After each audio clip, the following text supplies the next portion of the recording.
Good morning, guys. Today we shall deal with the chapter Deep Water by William Douglas.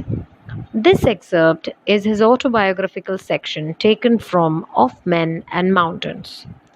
Now, talking about the title Deep Water, we can understand water which is deep, so that means it can be a sea or an ocean. Now, we as human beings are all afraid of one thing or other. Some are afraid of exams, test papers, questions being asked. Some are afraid of teachers, parents, of their scoldings, beatings.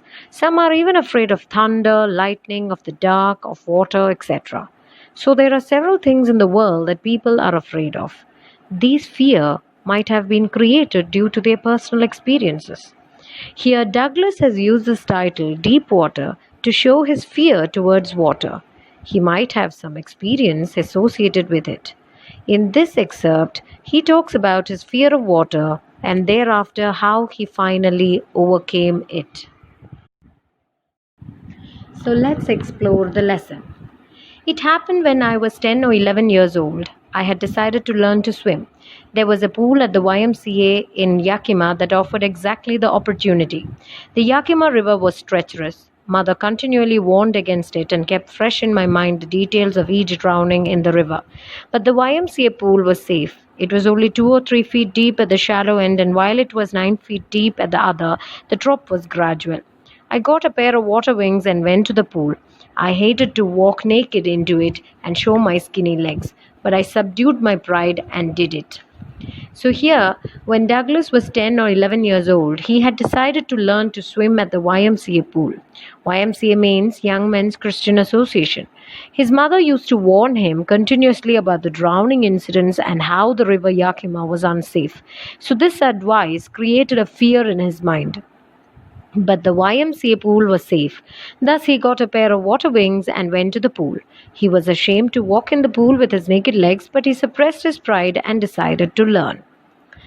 From the beginning, however, I had an aversion to the water when I was in it. This started when I was 3 or 4 years old, and father took me to the beach in California. He and I stood together in the surf. I hung on to him, yet the waves knocked me down and swept over me. I was buried in water. My breath was gone. I was frightened. Father laughed, but there was terror in my heart at the overpowering force of the waves. From childhood itself, Douglas had a strong dislike towards water. The reason is, when he was 4 years old, he went to the beach in California with his father. They were standing on the shore, but a wave came and knocked him down. He was buried in water. So, obviously, being a 4 year child, he might have been terrified. He got afraid of the powerful force of the water. But his father stood laughing over there. So here we can understand that both his parents were not at all supportive in breaking his fear towards water. His father laughed at him when he feared the powerful water, and his mother increased his fear by describing the drowning incidents.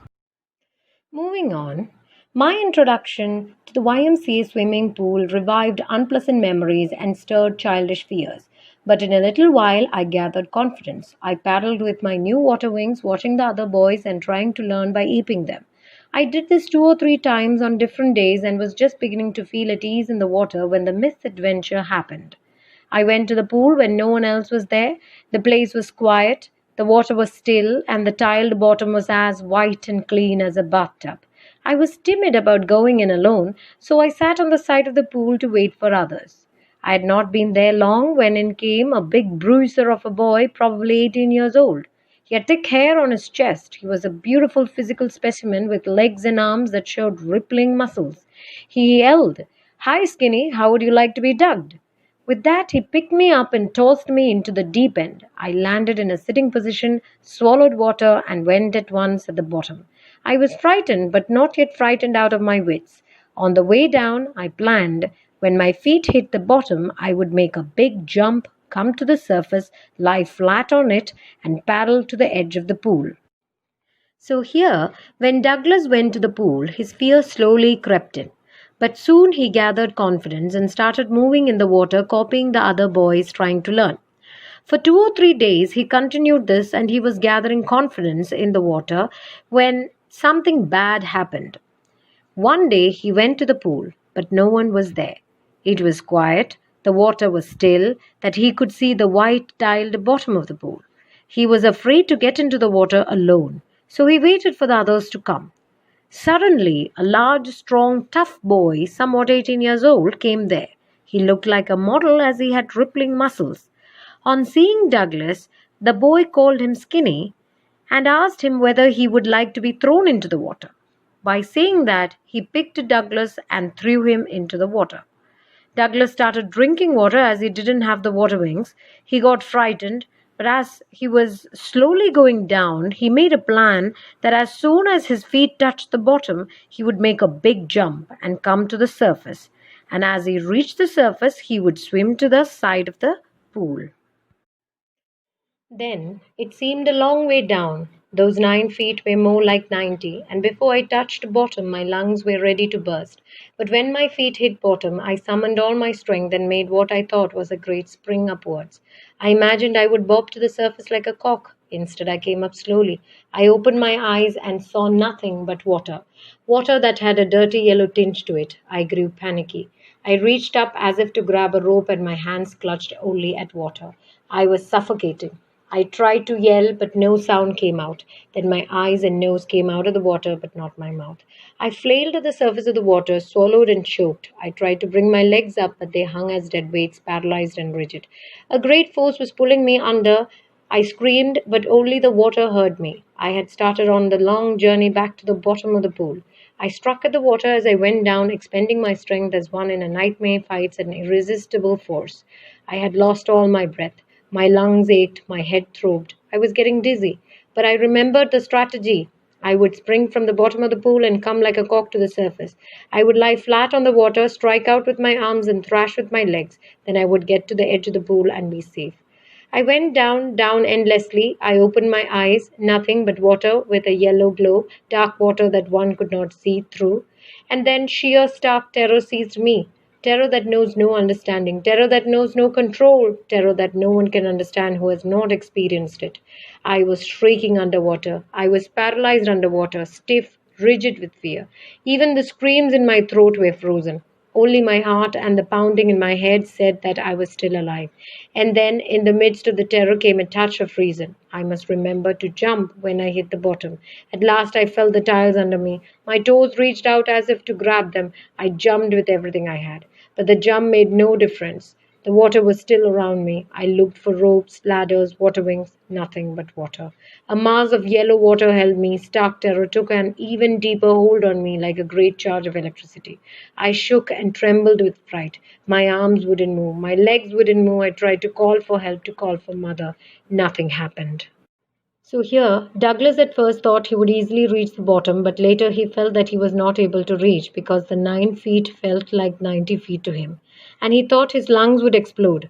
But as soon as he reached the bottom, he gathered all his strength and made a jump. He thought he would come up to the surface of the water like a cork, but he came up slowly. He could see nothing except the dirty yellow color water. He grew nervous. He tried to catch hold of a rope, but it was water everywhere.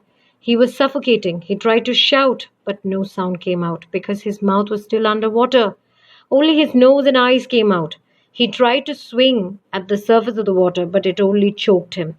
Slowly he felt weak. He was again going down to the bottom of the pool. It was kind of a nightmare for him. He hit at the water using all his strength, but slowly he started losing his breath. His lungs started paining. He felt dizzy. He was about to be unconscious. But soon he remembered his plan, that he would spring from the bottom of the pool and come like a cork to the surface. Then he would paddle to the edge of the pool. Slowly he went down. He could see only water. Thus that terror caught him, the fear of death. It was a fear that no one can understand unless one experiences it. He was crying for help. He felt paralyzed. His screams became frozen. He could hear only his heart pounding. He knew he was alive. Again he remembered his plan. As soon as he reached the bottom, he will jump and come up like a cork to the surface. But the jump didn't reach him to the top. He was still in the water. He searched for ropes, ladders, and water wings, but he could reach only water. Now the terror increased in him. He shivered with fright. His body wouldn't move. He called for his mother, but nothing happened. Next. And then, strangely, there was light. I was coming out of the awful yellow water. At least my eyes were. My nose was almost out too. Then I started down a third time. I sucked for air and got water. The yellowish light was going out. Then all effort ceased. I relaxed. Even my legs felt limp, and a blackness swept over my brain. It wiped out fear. It wiped out terror. There was no more panic. It was quiet and peaceful.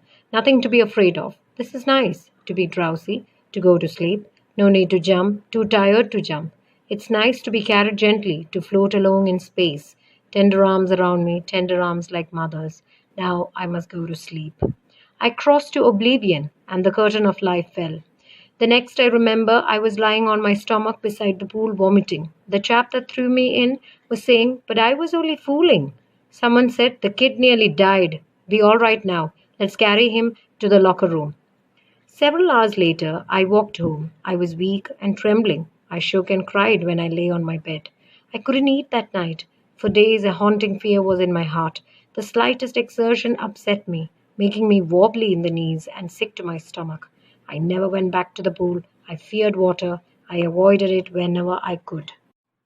So now Douglas could see light. He felt he was coming out of the water. Then again he went down. He tried to breathe air but got only water. Now the light was fading away. All his effort also got stopped. He started to relax. His legs were limp and he could think of nothing. He was slowly going into unconsciousness. It removed his fear. He felt as if he was going to sleep. He felt he was being carried away. He felt he was floating in the space. Now he became unconscious, almost dead. But the next thing he remembered was that he was lying on his stomach beside the pool and vomiting. He could hear the boy being scolded. After several hours, Douglas walked home. He was weak and shivering. He went to bed and was crying. He couldn't eat that night. The fear lingered in him for days.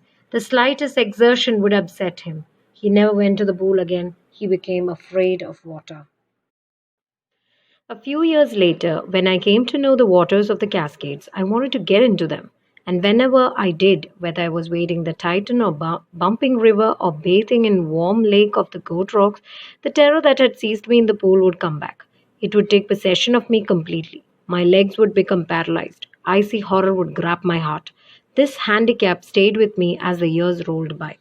In canoes on Maine lakes, fishing for landlocked salmon, bass fishing in New Hampshire, trout fishing on the Desuchets and Metolius in Oregon, fishing for salmon on the Columbia, at Bumping Lake in the Cascades. Wherever I went, the haunting fear of the water followed me. It ruined my fishing trips, deprived me of the joy of canoeing, boating, and swimming. I used every way I knew to overcome this fear, but it held me firmly in its grip. Finally, one October, I decided to get an instructor and learn to swim. I went to a pool and practiced 5 days a week, an hour each day. The instructor put a belt around me. A rope attached to the belt went through a pulley that ran on an overhead cable.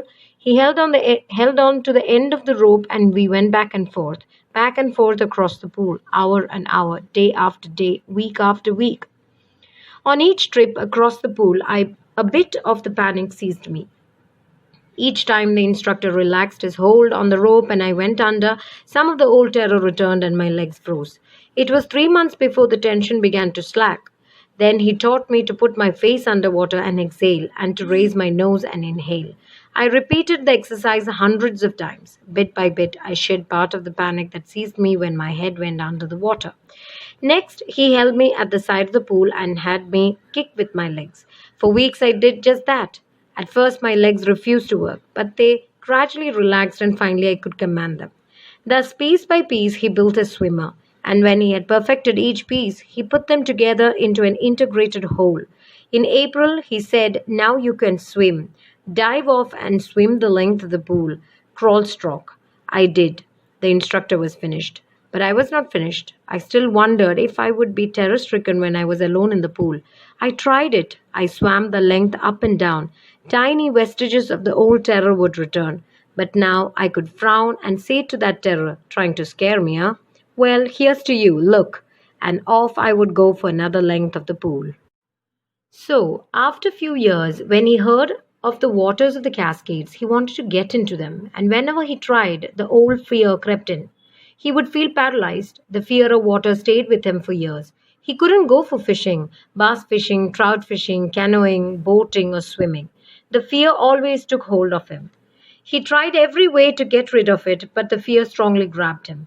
Finally, he decided to get an instructor. He went to a pool and practiced 5 days a week, an hour each day.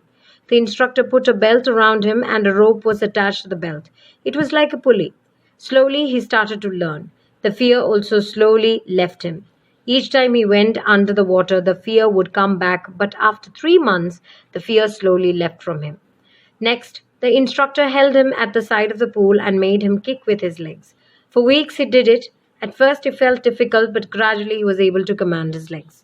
Thus, piece by piece, the instructor built a swimmer. He perfected each piece and finally put them together. The instructor completed his task and Douglas was able to swim. But still, he thought whether the fear would come back if he was alone in the pool. While he was alone, tiny signs of terror slowly came, but he frowned and he would swim once again. This went on until July, but I was still not satisfied. I was not sure that all the terror had left. So I went to Lake Wentworth in New Hampshire, dived off a dock at Triggs Island, and swam 2 miles across the lake to Stampact Island. I swam the crawl, breaststroke, side stroke, and backstroke. Only once did the terror return. When I was in the middle of the lake, I put my face under and saw nothing but bottomless water. The old sensation returned in miniature. I laughed and said, "Well, Mr. Terror, what do you think you can do to me?" It fled, and I swam on. Yet I had residual doubts. At my first opportunity, I hurried west, went up the Titan to Conrad Meadows, up the Conrad Creek Trail to Mead Glacier, and camped in the high meadow by the side of Warm Lake. The next morning, I stripped, dived into the lake, and swam across to the other shore and back, just as Doug Copen used to do. I shouted with joy, and Gilbert Peak returned the echo. I had conquered my fear of water. The experience had a deep meaning for me, as only those who have known stark terror and conquered it can appreciate. In death, there is peace. There is terror only in the fear of death, as Roosevelt knew when he said, "All we have to fear is fear itself." Because I had experienced both the sensation of dying and the terror that fear of it can produce. The will to live somehow grew in intensity. At last I felt released, free to walk the trails and climb the peaks and to brush aside fear. So here Douglas says that till July he practiced swimming, but still he was not satisfied. So he went to Lake Wentworth and dived off a dock at Triggs Island and swam 2 miles. He swam the crawl, breaststroke, side stroke, and backstroke. Only once the terror returned. In order to get rid of it, he put his head under the water and laughed. The fear fled and he swam on. Still, Douglas was not sure. So he went up the Titan River to Conrad Meadows, up the Conrad Creek Trail to Mead Glacier, and camped in the high meadow by the side of the Warm Lake. The next day, he dived into the lake and swam across to the other shore and back. He shouted with joy, and Gilbert Peak returned the echo. Finally, he conquered the fear. His experience had a deep meaning. Only those who have experienced the same can understand it. He understood that in death there is peace. There is terror only in the fear of death. We don't know what is after death. That is why we fear. Thus, we actually fear the fear itself. Douglas has experienced both, but the will to live was strong in him. Now he is free to walk the tracks and climb the peaks and be free from fear. The summary of the story in short. When Douglas was 3 or 4 years old, he went to the beach in California with his father. He would get scared by the might of the huge waves which swept over him, and it instilled a fear in his subconscious mind. A few years later, in his eagerness to learn swimming, he joined a swimming pool where an incident further increased his terror. He was pushed into the pool by another boy and experienced death closely. Many years after that incident, he stayed away from water, but the desire to go fishing and swimming in nature was strong enough to motivate him to overcome his fear. He learned swimming with the help of an instructor who ensured that William knew swimming well enough to be able to swim in huge lakes and waterfalls also. Still, when he would swim, the fear from his childhood experiences embedded in his subconscious mind would grip him over and over again. He wanted to conquer that fear. He faced it sarcastically, thinking that now, as he knew how to swim, what harm could it do to him? He challenged his fear in the face of it, and finally it would vanish. It was a baseless fear. instilled in his subconscious mind. This experience was valuable for him. He had experienced terror and death. He overcame it and finally conquered it. William Douglas realized that death is peaceful and it is the fear of death that is terrorizing. His will to live life grew intensely as he had overcome his fear and started living fearlessly. Thus, we have come to the end of the lesson. So, that's all for the time being. Thank you and have a nice day.